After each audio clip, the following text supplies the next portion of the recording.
So let me turn to Mr. Batuma, Norman Batuma, who, among many other businesses, is going to testify about why investing in Kigezi would be the right thing.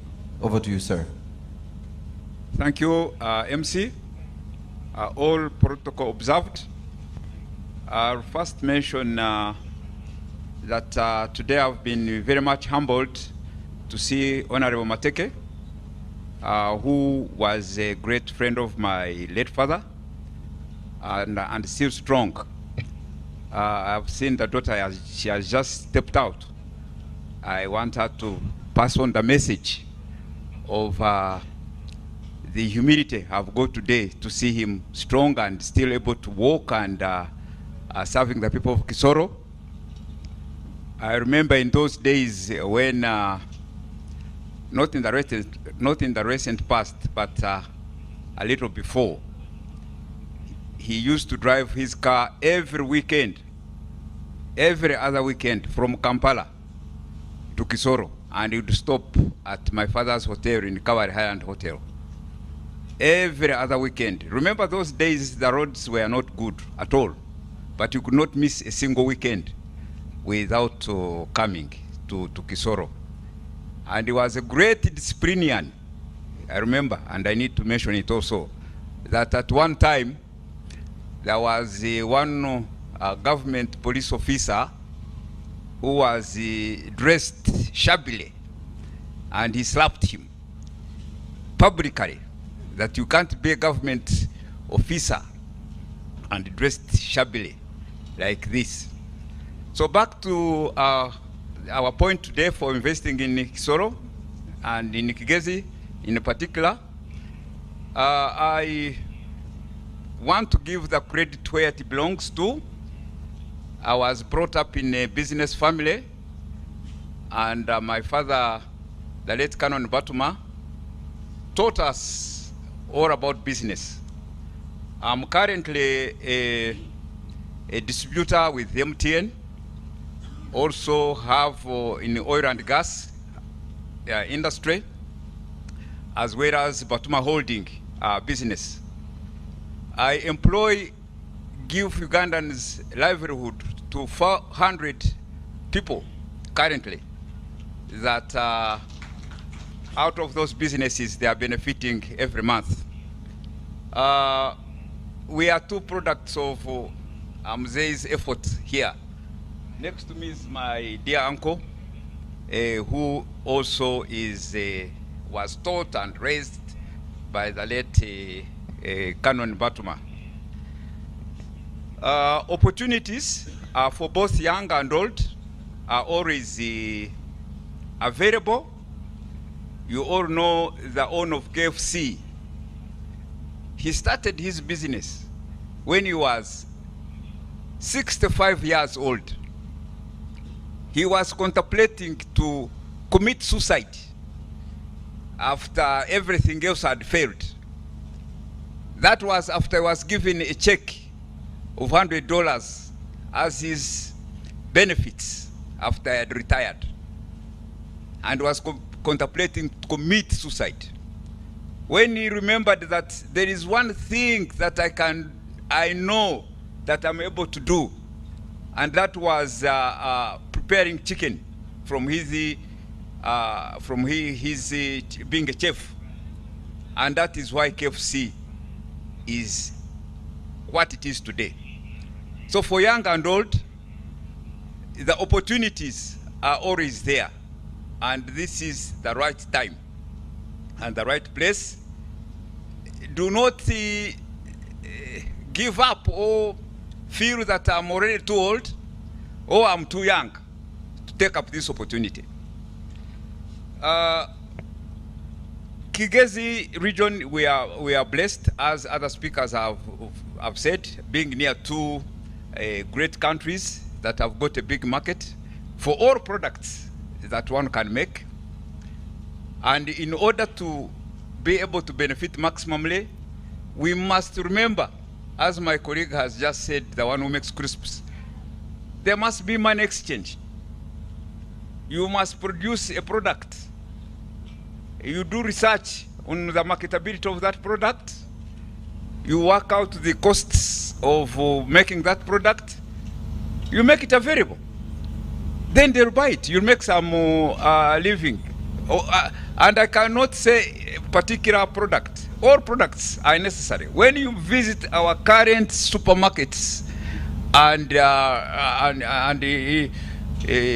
products available in the market, most of them are coming from our neighbors, Kenya, because their market matured.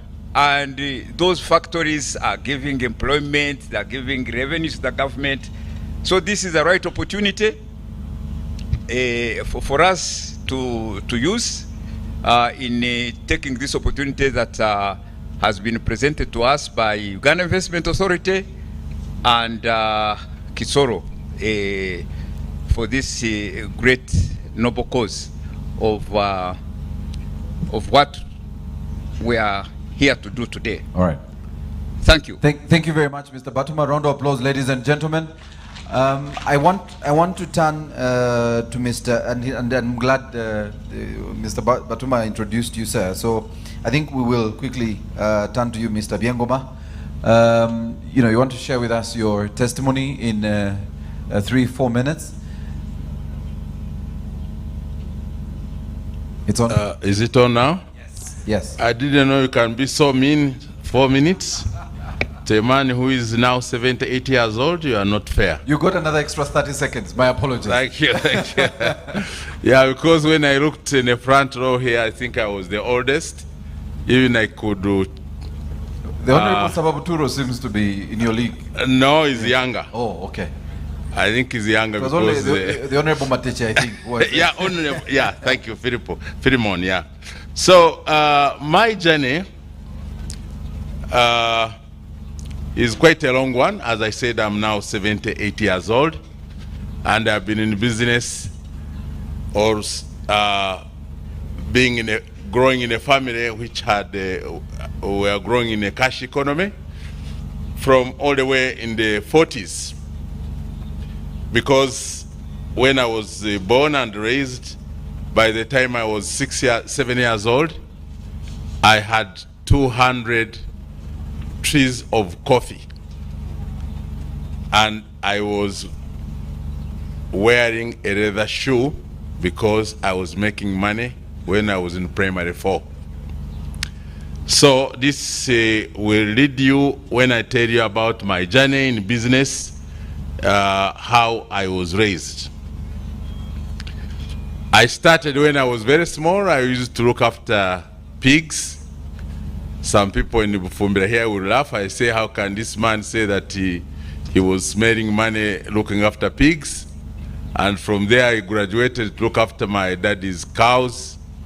And when he passed on, then that's when we moved to Nyachenyi, a place called Numba, and where we have been growing coffee, matoke. We had a very big orchard, and we were all over in the markets at that time, in the 50s, when I was in primary.